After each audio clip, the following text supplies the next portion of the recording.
Beng, siguro ito yung hinihintay natin na medyo matagal. Siguro almost 13 years nating hinintay. Ngayon, nandito na. Sana kahit makasal tayo, hindi tayo magbabago sa isa't isa.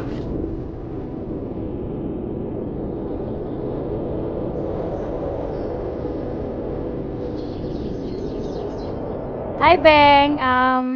Damo ko talaga gusto ihambal, pero ang hamba ko lang, hindi ako magiging ganitong tao kung hindi dahil sa'yo.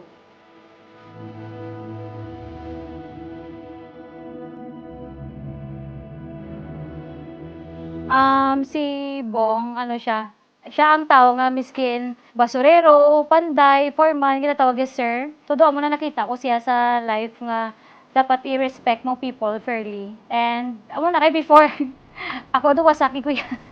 Ano na, buhok na gid ipakita si Mau. Deep down, I know you are the one who never stopped making everything new. You amaze me, you amaze all of us with your talents. Even when things get rough, you never let the pressure breaks you. People always ask me where I get the strength to do it all. Pero wala nila nakita kung dinhalin na tanan ng pagka-multitasker ko. Before, wala ko kawalo ko ng meaning sa occupation.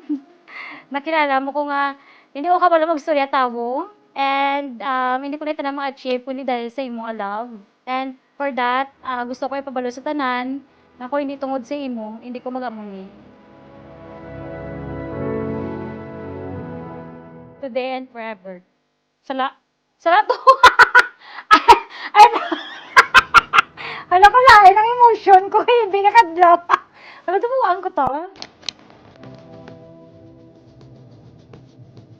Wag may klaro.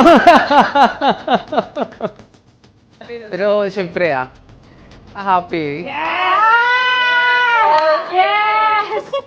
Okay ta? Amo na ginagawa. Sorry, ano na tayo? Alam ko nag-imagine nga ako may suot sa imong suit. Abi kog bali. Abi kog bali. Ayaw talaga. Good luck, have fun.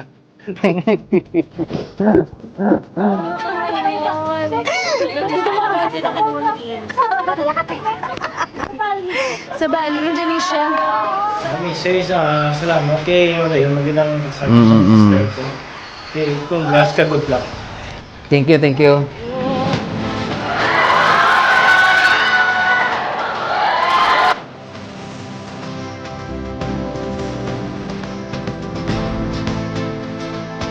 Thank you so much sa tanang nagkadto. I know all of you are virgin. And today!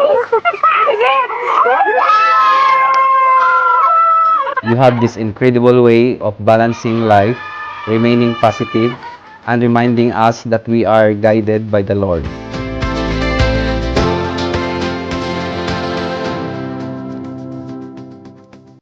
I want to thank you for accepting me and for embracing me, my three children, as your own.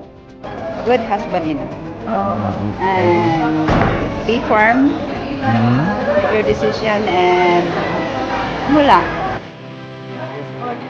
You know what? God did not give Adam another man to be his partner.